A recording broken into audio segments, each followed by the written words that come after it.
17 वर्षीय नंदिनी 12वीं कक्षा में फेल हो गई। फेल हो जाने के अफसोस से वो एक समुद्र तट के करीब पत्थरों पर जा बैठी। अपने दुख में वो अकेली शामिल थी। समुद्र की उठ रही लहरों को देखते हुए वो खिसिया रही थी, ये सोचकर कि जो उत्साह समुद्र की जोश मार रही लहरों में है, वही उसके अंदर से क्यों खत्म हो गया। नंदिनी इसी खिसियाहट का शिकार रहकर करीब पड़े छोटे छोटे पत्थर उठाकर समुद्र में फेंकने लगी। वो पागलपन का सबूत देते हुए जोशीली लहरों को पत्थर मार रही थी। एक ही जगह से पत्थर उठा उठाकर समुद्र में फेंकते हुए उसने एक जगह पर गहरा गड्ढा कर डाला। जहाँ से वो लगातार पत्थर उठा रही थी, अचानक उसी जगह से पत्थर उठाते हुए उसके हाथ में पत्थर की जगह कोई और वस्तु आ गई। वो उस वस्तु को फेंकने ही वाली थी कि अचानक उसने देखा कि उसके हाथ में पत्थर की जगह एक चिराग आ गया है। चिराग धातु का बना था। उसकी बनावट इस बात का प्रतीक थी कि वो बहुत पुराने समय में जलने वाला चिराग है। वास्तव में ऐसा चिराग गुजरे जमाने में जलते हुए देखा गया था। वो चिराग नंदिनी को बहुत अच्छा लगा। वो उसके साथ खेलने में गुम हो गई। इतना ही नहीं, वो अपना सारा दुख भूलकर चिराग अपने घर ले आई। उसने शीशे की अलमारी में वो चिराग सजा दिया। उसी समय अलमारी का शीशा बंद करते हुए शीशा उसकी उंगली में लग गया। परिणाम स्वरूप उंगली से खून बहने लगा। जख्म को ठीक करने वाली एक क्रीम चिराग के करीब रखी थी। नंदिनी ने हाथ बढ़ाकर जैसे ही क्रीम उठानी चाहिए, तभी उसकी उंगली से बहते हुए खून की एक बूंद चिराग पर गिर गई, जिसे वो समुद्र के किनारे से उठाकर लाई थी।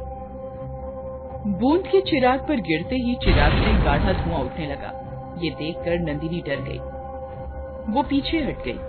देखते ही देखते उस धुएं का एक आदमी बन गया। वो आदमी करीब 35 वर्ष का था। उसके तन पर केवल काले रंग की धोती थी। उसके काले घुंघराले बाल कंधों पर पड़े थे। चेहरे से वो कोई शैतान नजर आता था। नंदिनी उसे देखकर बुरी तरह डर गई। बोली, कौन हो तुम? तुम वापस जाओ। मैं जाने के लिए नहीं आया हूँ, मैं तो आपके हुक्म को पूरा करने आया हूँ। कुछ क्षणों तक नंदिनी उसे यूं ही देखती रही। फिर उसने पूछा, तुम्हारा नाम क्या है? चिराग। ओके, फिलहाल तुम यहाँ से जाओ, मैं बाद में तुम्हें कोई आदेश दूंगी। पर कहाँ जाऊँ? चीमा ने पूछा। जहाँ से आए हो। पर अब मैं वहाँ वापस नहीं जा सकता। मुझे आप ही के घर में रहना होगा। बताइए, मैं आपके घर में किस जगह रहूं? आओ मेरे साथ। नंदिनी उसे अपने साथ एक खाली कमरे में ले गई और उसने उसे वो कमरा दे दिया। उसके बाद नंदिनी ने चीमा के बारे में अपने पूरे परिवार को बता दिया। साथ ही चीमा से मिलवा भी दिया। उसके परिवार में उसके माँ बाप, एक बड़ी बहन और एक छोटा भाई था। चीमा से मिलकर नंदिनी के परिवार को हैरत अवश्य हुई, परंतु उन्हें इस बात की खुशी थी कि चीमा एक ऐसा अद्भुत व्यक्ति है जो उनके हर असंभव कार्य को पूरा कर सकता है। मुझे 20 लाख रुपए की जरूरत है। मिल जाएंगे, मगर थोड़ा इंतजार करना होगा। ठीक है। चीमा अदृश्य होकर नंदिनी के घर के सामने वाले बंगले में पहुंचा। वहां वो अपने स्पष्ट रूप के साथ 20 लाख रुपए तिजोरी से चुरा रहा था कि बंगले की मालकिन ने उसे देख लिया। इससे पहले कि वो शोर मचाती, चीमा ने चाकू से उसका गला काट दिया और 20 लाख रुपए लाकर नंदिनी के पिता को दे दिए। जब शाम को पता चला कि सामने वाले बंगले में 20 लाख की चोरी होने के साथ मालकिन को चोर ने खत्म कर दिया है, तो नंदिनी के पिता ने अनुमान लगा लिया कि वो सब चीमा ने ही किया है। अपना ये अनुमान उन्होंने पूरे परिवार से पता कर कहा, चीमा का यहाँ रहना ठीक नहीं। ये इंसान के रूप में शैतान है। इसे घर से निकाल दो। उनकी बात किसी ने न मानी। रात को जब सब सो रहे थे तो चीमा ने आकर नंदिनी के बाप का गला घोंट दिया और उन्हें खत्म कर दिया, क्योंकि चीमा सुन चुका था कि नंदिनी के पिता उसके खिलाफ हो गए हैं। अगले दिन उसके घर में मातम मनाया गया। पिता की मौत पर नंदिनी बहुत रोई। पूरा परिवार दुखों के सागर में डूब गया था। नंदिनी का भाई इतना छोटा था कि उसे अपने पिता की मौत की कोई समझ नहीं थी। वो घर की छत पर बैठा एक कागज पर हवाई जहाज बना रहा था। तभी उसके पास चीमा आ गया। उसने चीमा से कहा, क्या तुम मुझे हवा में उड़ा सकते हो? क्यों नहीं? चीमा ने कहा, अभी लो। उसी के साथ चीमा ने उसे उठाकर आकाश की ओर उछाल दिया। वो बहुत जोर से चीखा। जमीन पर गिरते ही उसने दम तोड़ दिया। घर में दो अर्थी देखकर नंदिनी की माँ बहुत रोई।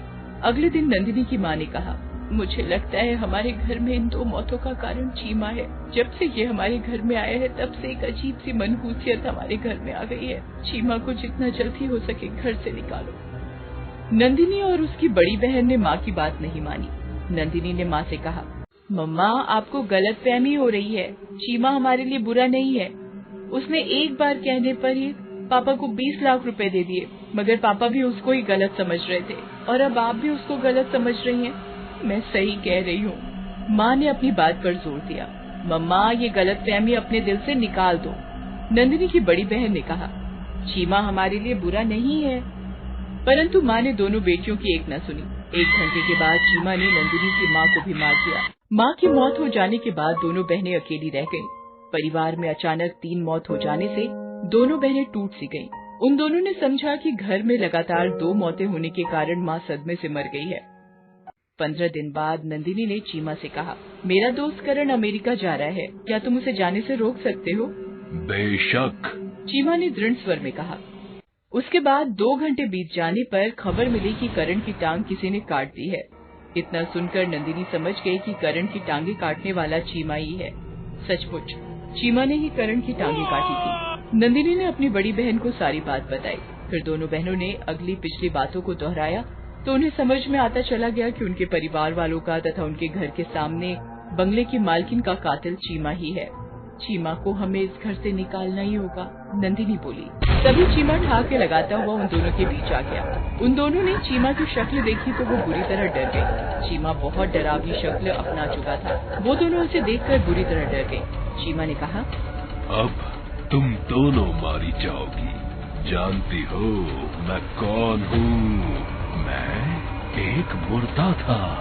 मुझे अपनी साधना से एक तपस्वी ने जीवित किया था। जब जीवित होकर मैं हर वो काम करने लगा जिससे तपस्वी को बुरा लगने लगा तो उसने मुझे एक चिराग में कैद कर दिया। साथ ही कहा, तो इस चिराग में तब तक कैद रहेगा जब तक कि इस चिराग को खून नहीं मिलेगा। फिर उसने चिराग समुद्र किनारे पत्थरों में दफन कर दिया था।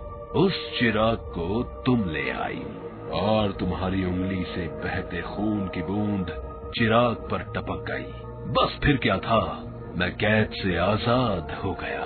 अब मैं कभी कैद नहीं हो सकता। बोलो, मरने से पहले तुम्हारी आखिरी इच्छा क्या है? जल्दी से नंदिनी की बड़ी बहन ने कहा, जो 16 दिन पहले था आज हो जाए। वास्तव में चीमा को नंदिनी के घर में आए 17 दिन हो चुके थे। उसका 17वां दिन वहाँ कट रहा था। बहन के कहते ही चीमा ने वक्त को 16 दिन पीछे घटाते हुए वहीं से शुरू कर दिया जहाँ से नंदिनी उस चिराग को अलमारी में लगा रही थी जिसमें चीमा कैद था। सब कुछ उसी समय का दृश्य था। बीते कल की बातें दोबारा चलते हुए जब नंदिनी की उंगली कटी और उसने चिराग के बराबर में रखी जख्म पर लगाने वाली क्रीम को उठाना चाहा तो जल्दी से उसकी बहन आई और उसने नंदिनी के हाथ को वहीं का वहीं रोककर कहा, ऐसी गलती न करना। तुम्हारी उंगली से बहता खून अगर चिराग पर टपक गया तो चीमा आजाद हो जाएगा और इस दुनिया में कोहराम मचा देगा। चीमा वापस चिराग में कैद हो चुका था। शीघ्रता से दोनों बहनों ने चिराग को एक दरिया में फेंक दिया।